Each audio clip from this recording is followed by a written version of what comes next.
Assalamualaikum warahmatullahi wabarakatuh. Anak-anakku sekalian, bertemu lagi dengan Ibu Esra Yanti Sitohang pada mata pelajaran Pendidikan Agama Islam dan Budi Pekerti. Sebelum kita belajar, alangkah baiknya kita berdoa terlebih dahulu. Bismillahirrahmanirrahim.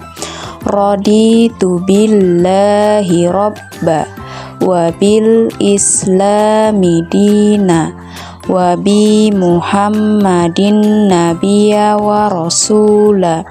Rabbi jidni ilma warzuqni fahma. Amin. Anak-anakku yang berbahagia, pada kali ini Ibu akan membahas tentang bab 7, yaitu beriman kepada kitab-kitab Allah Subhanahu wa Ta'ala. Tapi sebelumnya, Ibu akan memberikan pantun dulu ya. Pada hari libur diajak main berlari-lari. Jangan suka menyalahkan orang lain, lebih baik introspeksi diri. Nah, untuk pembelajaran kali ini, mari kita simak video yang sudah Ibu sediakan. Ayo beriman kepada kitab-kitab Allah Subhanahu wa Ta'ala. Yang pertama yaitu,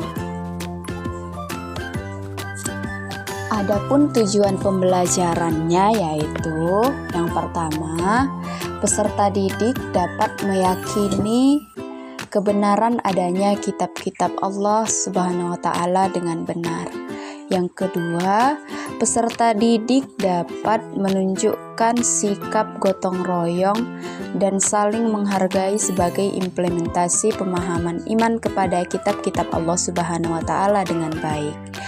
Kemudian yang ketiga, peserta didik dapat menjelaskan iman kepada kitab-kitab Allah Subhanahu wa Ta'ala dengan benar. Yang keempat, peserta didik dapat mengidentifikasi iman kepada kitab-kitab Allah Subhanahu wa Ta'ala dengan benar. Yang kelima, peserta didik dapat menyimpulkan iman kepada kitab-kitab Allah Subhanahu wa Ta'ala dengan benar.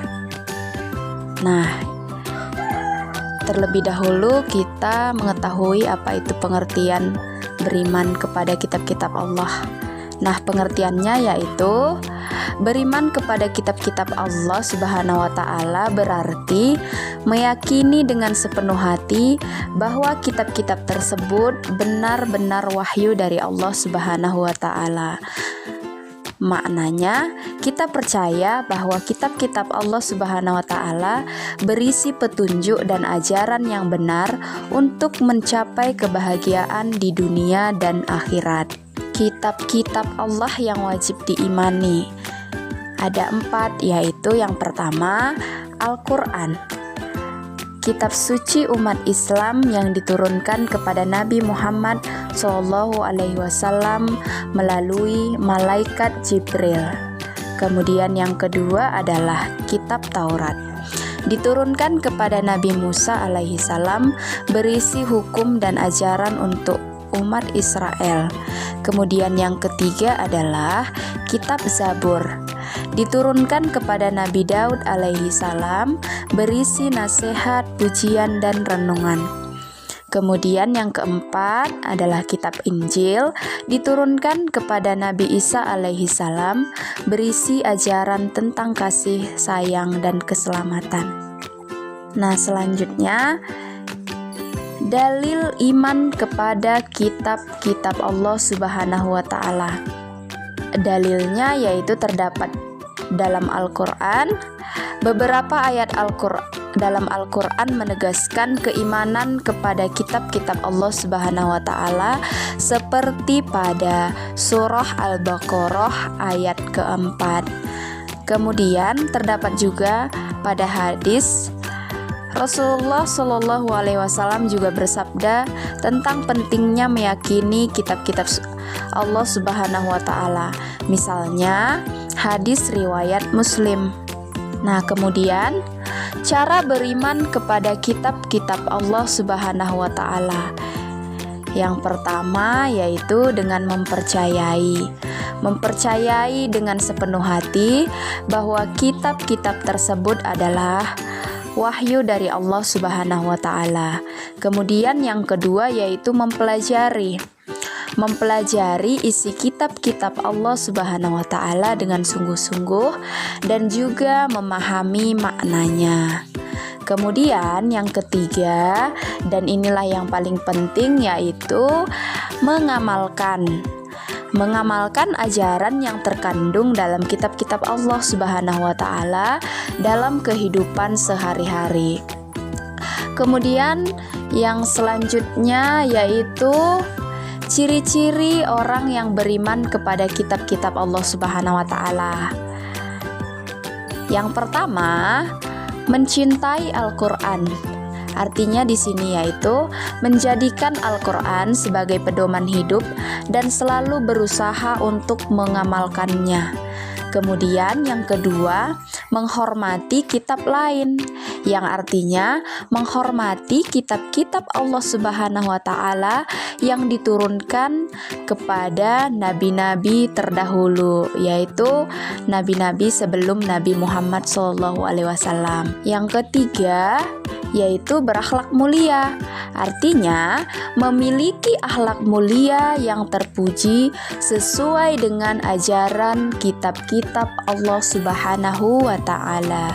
Kemudian bahasan yang terakhir yaitu tentang akibat tidak menghayati iman kepada kitab-kitab Allah Subhanahu wa taala. Nah, adapun akibatnya yaitu terbagi menjadi 3. Yang pertama, hilang pedoman hidup. Artinya, kehidupan menjadi tidak terarah dan mudah terjerumus ke dalam kesalahan.